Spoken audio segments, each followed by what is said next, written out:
the participants. Are you there, guys? Come on. Would you like to celebrate? So Prafulji is looking into the camera, inviting the legendary new celebrity speaker of the country, MBA Chaiwala, Praful Billore. Come on, guys, make some noise. Over to you, sir. Thank you. बैठ जाइए आराम से, make yourself comfortable.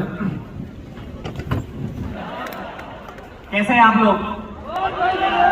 आप लोग सब ठीक हैं? घर परिवार में सब ठीक है? मम्मी पापा भाई बहन भाभी बच्चे सब ठीक है?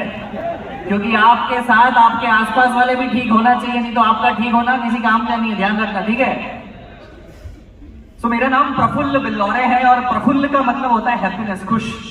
और मैं हमेशा खुश रहने की कोशिश करता हूँ क्योंकि जिंदगी में सिर्फ एक ही चीज है जो आपके पास होती है, बाकी सब आपको लोग कंट्रोल करते हैं। खुशी तो आपके पास ही है ना। मैं मूल रूप से मध्य प्रदेश का हूँ। मध्य प्रदेश का एक जिला है धार, जो इंदौर से बाजू में, वहां पला बड़ा किसान का बेटा हूँ। बचपन से ही कुछ करने का मन था। बचपन से ही मेरी दोस्ती मेरी उम्र वालों के साथ नहीं थी। 12-13 साल की उम्र का जब मैं था तब मैं मूवीज नहीं देखता था, कार्टून नहीं देखता था। मैं अपने पिताजी के पास कोई उनका मित्र मिलने आता था तो उनके साथ बैठता था। तो पहली सीख क्या करी 12 साल की उम्र में कि अपनी उम्र के लोगों के साथ दोस्ती जीरो। क्योंकि भाई आपने मेरे इंटरव्यूज में सुना भी होगा, वही बातें होगी, उस लड़की का नंबर, वो फोन, वो शेयर, वो फेसबुक लाइक, वो इंस्टाग्राम लाइक। तो बहुत जल्दी समझ आ गया था कि अपने से 2, 5, 6 साल, 10 साल, 15 साल उम्र के बड़े लोगों से दोस्ती करोगे या दोस्ती ना भी करो, उनके आसपास बैठोगे तो कुछ ना कुछ तो सीख ही लोगे। और सीख सिर्फ पीपीटी में नहीं होती, सीख सिर्फ ये बड़े बड़े सेमिनार्स में नहीं होती, सीख हर जगह से हो सकती है। करेक्ट? कहीं से भी सीख सकता है आदमी। जूते कैसे पहनते हैं वो भी सीख सकता है, हेयर कटिंग कैसी है वो भी सीख सकता है। एक छोटी सी लर्निंग से चालू करूंगा कि आपकी नजर के सामने जो चीज दिखे उसको ऑब्जर्व करना सीखो। क्या करना सीखो? वो नहीं आता है स्पंज पानी को सोख लेता है, तेल को सोख लेता है, ऐसा आपका दिमाग हो जाना चाहिए, आपकी आंखें ऐसी हो जानी चाहिए, वो हर चीज को नोटिस करे। मैं यहीं से आपको कुछ नोटिस करने की, मैं यहाँ पे ज्ञान देने कम आया हूं, मैं आपको सिखाने आया हूं। एक एंटरप्रेन्योर वही होता है जो 24/7 365 डेज सीखता रहे। एंटरप्रेन्योर की डेफिनेशन क्या है? एंटरप्रेन्योरशिप की डेफिनेशन नहीं कि 10,000 करोड़ का टर्नओवर। एंटरप्रेन्योरशिप की डेफिनेशन ये नहीं कि सेल्फी कितने लोग ले रहे हैं। एंटरप्रेन्योरशिप की डेफिनेशन ये नहीं कि वाहवाही कर रहे हैं लोग। एंटरप्रेन्योरशिप की डेफिनेशन है कि पहले खुद का जुगाड़ कर लो, फिर आस पड़ोस का करो, फिर समाज का करो, फिर प्रदेश का करो और फिर देश का करो। करेक्ट? एंटरप्रेन्योरशिप ये है, घर बेच के तीरथ नहीं होता है। खुद कुछ करोगे नहीं, ज्ञान दोगे तो उससे कुछ होने वाला नहीं है। तो मैं बताता हूं, अब यहाँ पे आपको क्या नोटिस आ रहा है? अच्छा, मेरी दुकान लगेगी तो मुझे गोल्ड में मेरी दुकान का नाम लगाना है। अगर मेरी दुकान चालू होगी तो मुझे येलो कलर यूज करना है। अगर मेरी दुकान में कहीं पब्लिक स्पीकिंग करना है तो मुझे ये ड्रेस पहनना है। अरे प्रफुल्ल भाई ने ऐसे जूते पहने, आप समझ रहे हो? फिर आपको जो अच्छा लगे वो एक्सेप्ट करके अप्लाई कर लेना। करेक्ट? तो ऑब्जर्वेशन आपको करना है। And entrepreneurship is nothing like, it's a 24/7 job and it's a marathon. Every day you meet people and you greet people. तो ऐसे ही मैंने भी अपनी जिंदगी चालू कहीं सीखता रहा, बताता रहा, पिताजी के साथ बैठता था, पिताजी के दोस्त आते थे, वो बड़ी बड़ी बातें करते थे, मेरे बिजनेस में ये हो गया, मेरे घर में ये हो गया, मेरी इतनी कुंटल सोयाबीन पकी, इतने गेहूं पके। तो मैं उन कॉन्वर्सेशन का हिस्सा बनने लगा। तो मेरी उम्र के जो लोग बातें करते थे कि वो पिक्चर देखने चले, वो वहां चले, वो सारी चीजें खत्म हुई। तो धीरे धीरे सुपड़ा लग गया। तो अच्छी अच्छी चीजें मेरे पास आ गई, कंकड़ और जो भी बेकार की चीजें थी वो नीचे चले गई। अगर आपने डेली बेसिस पे अपने मित्रों को बदल दिया, अपने विचारों को बदल दिया, अपनी बातों के टॉपिक्स को बदल दिया, तो आपकी जिंदगी की तरक्की का सिक्का वहां से चालू हो जाता है। तो ये धीरे धीरे चालू करने किया। वहीं एजुकेशन ले ली, 11th-12th में कॉमर्स किया, बैचलर ऑफ कॉमर्स पढ़ा, साथ में सीएफए पढ़ना चालू किया, लेवल 1 भी क्लियर किया। फिर बीकॉम के सेकंड ईयर के बाद घबराहट चालू हो गई। बहुत सारे लोग स्टूडेंट होंगे ना, कितने लोग स्टूडेंट है? हाथ खड़े करोगे जरा। बहुत सारे लोग हैं यार। तो इनको B Com first year second year तो समझ नहीं आती, पर थर्ड ईयर सेकंड ईयर में पढ़ता चलता है जिंदगी में कुछ करना पड़ेगा, पिताजी से कब तक पैसे मांगे। होता है कि नहीं होता है? डर लगता है ना, घबराहट होती है ना कि पापा से अगली बार पैसा किस चीज के लिए मांगेंगे?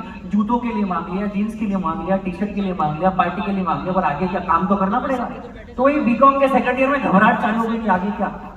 तो भाई मास्टर डिग्री एक ऐसी डिग्री है जो आपकी जिंदगी के मतलब मेजरली इंडियंस की 80-85%, 90% लोगों की आखिरी डिग्री होती है और उसी के भरोसे उनका जिंदगी टिका होता है। करेक्ट? कि एमबीए कर लूंगा तो नौकरी, लग जाएगी। एमबीए कर लूंगा तो ये हो जाएगा, पर होता नहीं है, ये हमको पता है। होता है क्या? होता है क्या? नहीं होता है ना। तो ये रियलाइजेशन कब हुआ? जब उम्र से ज्यादा उम्र के लोगों से दोस्ती करी तो ये अंडरस्टैंडिंग जल्दी आ गई। तो मेरे को होता सके कि कुछ होगा नहीं, फिर भी कोशिश करी, कैट जीमेट की 2 साल प्रिपरेशन करी, 82 83 परसेंटाइल तक गए। पर भैया बड़े बड़े जो कॉलेज है उनमें तो 95 परसेंटाइल चाहिए, 98 परसेंटाइल चाहिए। तो क्या करें, बाकी किसके लिए आए, मर जाए? ऐसा थोड़ी हो सकता। तो घूमना चालू कर दिया भारत। 19 साल की उम्र का था, ट्रकों में बसों में हाथ देके भारत घूमना चालू कर दिया। बहुत अच्छा लगा घूमना, लोगों से मिलता था, क्या खाते हैं, क्या पीते हैं, आपका नाम क्या, आपके पिताजी क्या करते हैं, मामा जी क्या करते हैं, काय का धंधा है, व्यापार कैसे करते हैं, ऐसा सवाल पूछने लग गए। तो क्या दूसरी सीख है यहाँ पे कि सवाल पूछना चालू करो। आज के बच्चों को देखता हूँ, रिश्तेदार आते तो भाग जाता है घर में से, कोई मिलने आता है तो अरे क्या करूंगा इससे बात करके, मेरा क्या फायदा। अगर हर चीज में फायदा देखने लग गए मतलब आपका विनाश चालू हो गया है। हर चीज में फायदा अगर देखने लग गए हो कि इससे मेरे लिए क्या मिलेगा, ये मेरे को कोई पैसे थोड़ी दे रहा, ये मेरे फॉलोअर थोड़ी बढ़ा रहा, ये मेरी जिंदगी में कुछ खबर थोड़ी रहा, मेरे को क्या फायदा, मेरे को क्या फायदा, मेरे को क्या फायदा के चक्कर में सबसे बड़ा नुकसान हो रहा है जिंदगी में। ये फिल्ट्रेशन का बात है कि आप ज्यादा से ज्यादा लोगों को मिलते हो, फिर अच्छा इससे अगली बार की मिलो, पहली बार तो मिलो, तब तो पता चलेगा। तो ये करना चालू किया, अहमदाबाद चले गया, हैदराबाद घुमा, चेन्नई घुमा, चंडीगढ़ घुमा, गुड़गांव घुमा। 19 साल की उम्र की बात कर रहा हूँ, 19-20 की उम्र का था मतलब। तो अहमदाबाद अच्छा लगा मुझे, वहीं रुक गया मैं 1.5-2 महीना। एक फेसबुक में फ्रेंड बना था, हम तो गांव किसानी के, हम तो गांव किसानों में बड़े बड़े, तो वहां पे कोई बड़े उम्र के दोस्त भी नहीं थे, मतलब बड़े पैसे वाले कोई दोस्त भी नहीं थे हमारे गांव में। तो एक फेसबुक पे फ्रेंड बना, तो उससे मैंने उसकी पल्सर गाड़ी ले ली और फिर पूरा अहमदाबाद घुमा 1.5-2 महीने। बहुत मजा आया था। अरे व्यापारिक क्षेत्र है, हम किसान के बेटे हैं, वहां पे व्यापार करते हैं, मेरे जैसे लोग मिले जो कुछ करने वाले स्पिरिट वाले लोग थे। तो 1.5 महीने के बाद समझ आया कि अब क्या पेट्रोल तो चला ले, 4-5 हजार का काम तो करना पड़ेगा ना। तो मैकडोनल्ड्स में गया, 4 मैकडोनल्ड्स में गया, 4 मैकडोनल्ड्स में गया कि मैं बीकॉम पास हूँ, मैं ये करता हूँ। तो वो मैनेजर भैया ने नौकरी नहीं दी, उसको ऐसे लगा कि कल को ये प्रमोट हो जाएगा क्योंकि वेल एजुकेटेड और मैं मेरी नौकरी खा जाए। तो 5वें मैकडोनल्ड्स में जाके बोला, सर मैं 10वीं पास हूँ, मेरे को नौकरी दे दो। कभी कभी झूठ बोलना भी, तो उनने नौकरी दे दी, 37 रुपए घंटे में वेटर की नौकरी करी 5 महीने मैकडोनल्ड्स में। क्यों मैकडोनल्ड्स में करी? एक ही रीजन था कि अमेरिकन क्या करते हैं। जेफ बेजोस ने भी वहां भी नौकरी करी। तो यहाँ पे क्या सीख है, अगर जिंदगी में समझ नहीं आ रहा है कि क्या करे, तो ये समझ लो कि जो जिस आदमी को आप सक्सेसफुल समझते हो ना, उसकी आदतों को कॉपी पेस्ट भी कर लोगे ना, कहीं तो कहीं पहुंच ही जाओगे। अगर जिंदगी में आप कंफ्यूज हो, आपको लग रहा है कि क्या करूं, तो किसी को तो अपना आदर्श मानते होंगे ना, किसी को तो अपना आदर्श मानते होंगे। विवेक सर को मानते होंगे कि मैं सक्सेसफुल मानते होंगे, मानते हो कि नहीं मानते हो? अपने आस पड़ोसी वाले किसी माहेश्वरी अंकल को सक्सेसफुल मानते होंगे ना, किसी जैन अंकल को सक्सेसफुल मानते होंगे ना, किसी शर्मा अंकल को सक्सेसफुल मानते हो ना। वो जैसा खाता है वैसा खाओ आज से, वो जैसे कपड़े पहने वैसे कपड़े पहनो, वो जैसा चले ऐसा चलो, वो जैसा हाथ मिले ऐसा हाथ मिलाओ, वो जिन लोगों से मिले वहां तुम बैठो, अपने आप 90% सक्सेस तुम्हारी आ गई भैया। तुम ऐसे कोई माया जाल में हो कि कोई ऐसी जादू की छड़ी मिले, विवेक सर का 6 घंटे का सेशन ज्वाइन कर ले तो सक्सेसफुल हो गए, तो तुम भैया गलत जगह बैठे हो। समझ देर से है कि मेरे को लगता है जिंदगी में कॉपी पेस्ट करना भी चालू करोगे कोई बुरी बात नहीं। तो यही करता गया, मैकडोनल्ड्स में नौकरी 4 साढ़े 4 5 महीने के बाद रियलाइज हुआ कब तक कहीं पहुंचने के लिए कहीं से निकलना पड़ता है। करेक्ट? तो मैंने कहा ठीक है वैसे ही है, लोग एक ही जगह अटके रहते हैं।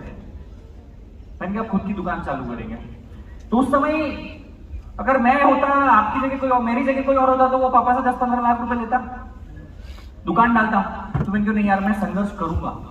संघर्ष अगर आपको ना मिले ना, तो संघर्ष को चुनने चले जाओ। संघर्ष अगर किसी कारणवश आपको नहीं मिला है, आपके माँ बाप ने बहुत मेहनत करके अगर आपको संघर्ष नहीं करने दिया, जो कि आज के माँ बाप का सबसे बड़ा दुख है। आप बहुत सारे लोग यहाँ पे माँ बाप होंगे, आप इसलिए मेहनत करते हो, इसलिए दिन रात संघर्ष करते हो कि आपकी औलाद संघर्ष ना करे। ये अपने आप में बहुत बड़ा संघर्ष है।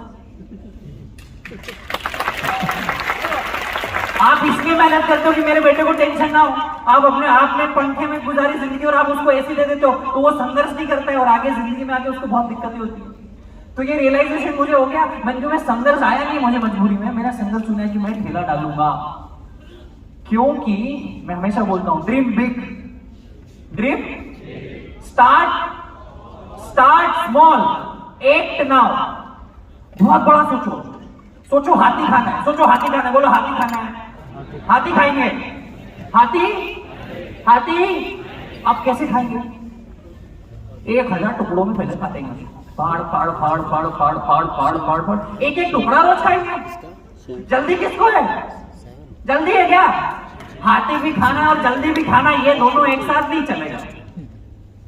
तो सोचा ड्रीम बिग स्टार्ट स्मॉल। एक ना ठेला चालू कर दिया, खुद ने चाय का ठेला चलाया, खुद ने चाय बेची, खुद ने बर्तन बांधे, सब कुछ खुद किया, संघर्ष किया और 2 साल चाय बनाई।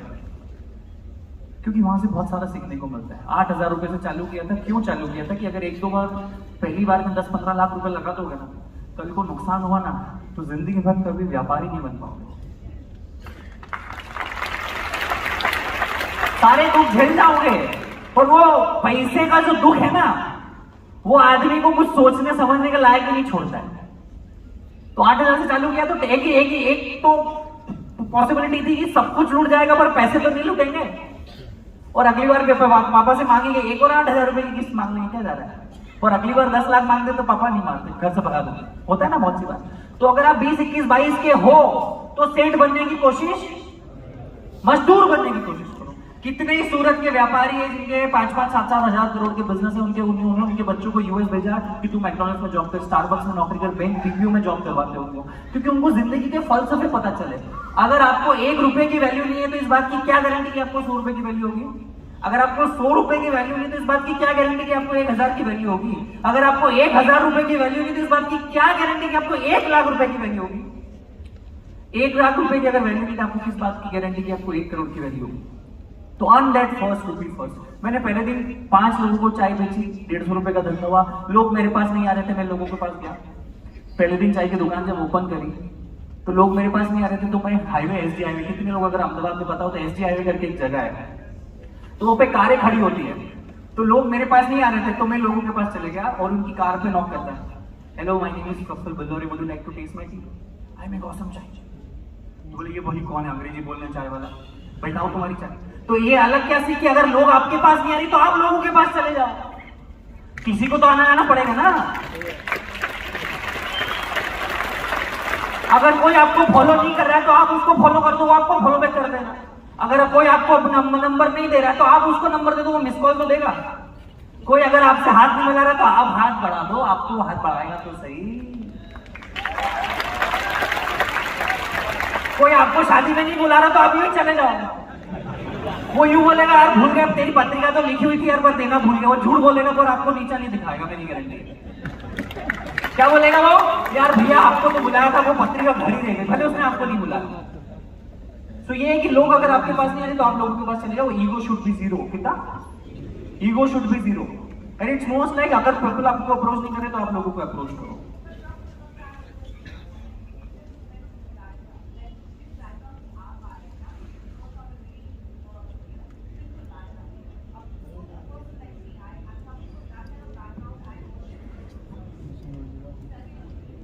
वो मैं वही बोल रहा हूं ना कि हम लोग बैकग्राउंड से फर्क नहीं पड़ता है। कर्मण्येवाधिकारस्ते मा फलेषु कदाचन।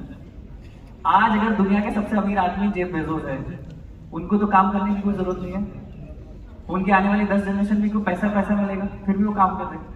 आपका बैकग्राउंड क्या, आपकी जात क्या, आपकी बिरादरी क्या, आपकी एज क्या है, आपका जेंडर क्या है, आप अच्छे लिखते हो, मैं वही बोल रहा हूँ। ये आपको फिगर आउट करना पड़ेगा। मैंने चाय बेची, आप हेलीकॉप्टर बेचो, क्या फर्क पड़ता है? आपका बैकग्राउंड अगर स्ट्रॉन्ग है तो आप कुछ और बेचो ना। Is very keen, so volunteers थोड़ा एक्टिव हो जाइए यहाँ पे एंड लेट्स टेक। पर पहले मैं चाहती हूँ कि जब तक आप खड़े होकर एक तालियों से इनका एक धन्यवाद।